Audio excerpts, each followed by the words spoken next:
الحمد لله رب العالمين والصلاة والسلام على سيد المرسلين أما بعد فأعوذ بالله من الشيطان الرجيم بسم الله الرحمن الرحيم الصلاة والسلام عليك يا رسول الله الصلاة والسلام عليك يا حبيب الله الصلاة والسلام عليك يا نبي الله وعلى آلك وأصحابك يا نور الله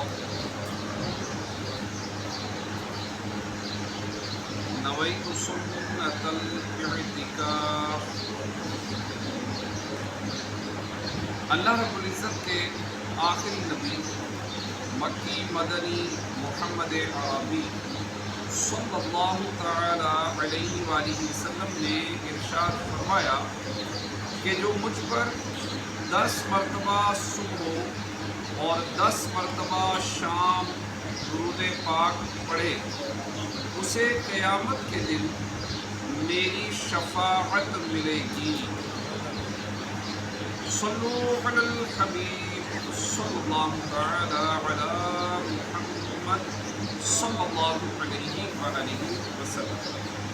آج سورہ اعراف 9واں سپارہ، اس کی آیت نمبر 154 اللہ رب العزت کا فرمان عالی شان ہے وَلَمَّا سَكَتَ عَنْ مُوسَى الْغَضَبُ أَخَذَ الْأَلْوَاحَ، اور جب موسیٰ کا غصہ تھما تختیاں اٹھا لی۔ وَفِي نُسْخَتِهَا هُدًى وَرَحْمَةٌ لِّلَّذِينَ هُمْ لِرَبِّهِمْ يَرْهَبُونَ، اور ان کی تحریر میں ہدایت اور رحمت ہے ان کے لیے جو اپنے رب سے ڈرتے۔ اس سے پہلی آیت میں حضرت موسیٰ علیہ السلام سے حالت غضب میں جو کچھ صادر ہوا اس کا ذکر کیا گیا۔ اب اس آیت میں غصہ تھم جانے کے بعد حضرت موسیٰ علیہ السلام سے جو واقعہ ہوا اسے بیان کیا گیا ہے۔ چنانچہ جب حضرت موسیٰ علیہ السلام پر قوم میں آ کر تحقیق کرنے سے یہ ظاہر ہو گیا کہ ان کے بھائی حضرت ہارون علیہ السلام سے کوئی کوتاہی سرزد نہ ہوئی تھی اور انہوں نے جو عذر بیان کیا وہ درست تھا، تو آپ کا غصہ جاتا رہا اور آپ نے تورات کی تختیاں زمین سے اٹھا لی۔ یاد رہے کہ جب حضرت موسیٰ علیہ السلام کو غصہ آیا تو آپ نے 2 کام کیے تھے۔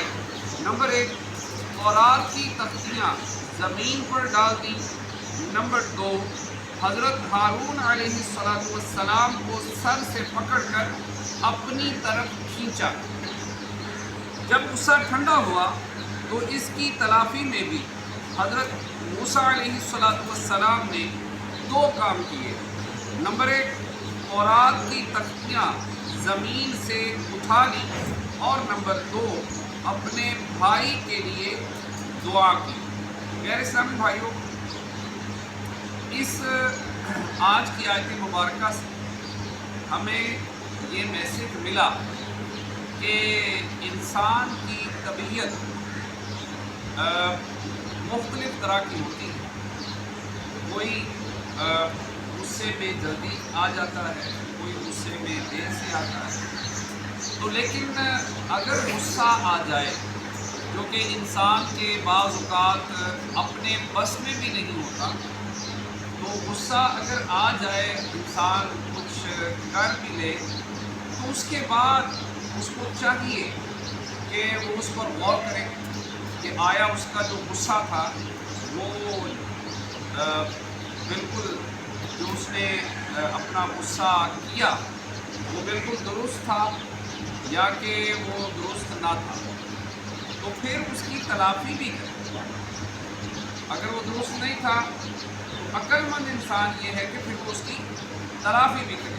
دیکھیے حضرت موسیٰ علیہ السلام نے اپنے بھائی پر غصہ اس لیے کیا کہ ان کو ذمہ داری دے کے گئے تھے کہ قوم کو آپ نے درست راستے پر رکھنا ہے، لیکن وہ قوم جو تھی وہ آپ کے قابو میں نہ آئی، اور حضرت موسیٰ علیہ السلام یہ سمجھے کہ آپ کے بھائی نے وہ ذمہ داری صحیح سنبھالی نہیں، اس لیے آپ نے اپنے بھائی پر غصہ کیا۔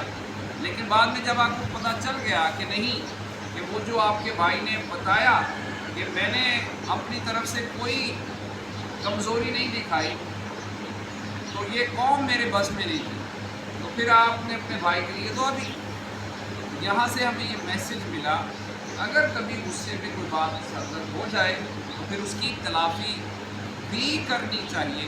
یہ انبیاء اکرام علیہ السلام حضرت موسیٰ علیہ السلام کی جانب سے یہ معاملہ ہوا اور یہ ہم تک یہ بات پہنچی۔ اب یہ نہیں کہ میں نے وہ غصہ کیا، وہ چاہے ٹھیک تھا یا غلط تھا، تو اس کے بعد میں پھر وہ تلافی نہ کروں۔ تو انسان کو چاہیے کہ جب وہ ٹھنڈا ہو جائے تو پھر اس کے بعد اس کو تلافی بھی کرنی چاہیے۔ تو اللہ رب العزت کی بارگاہ میں دعا ہے کہ جو پڑھا سنا ہمیں عمل کی توفیق عطا فرمائے، آمین بجاہ خاتم النبیین صلی اللہ علیہ وسلم۔ نیت فرمائیں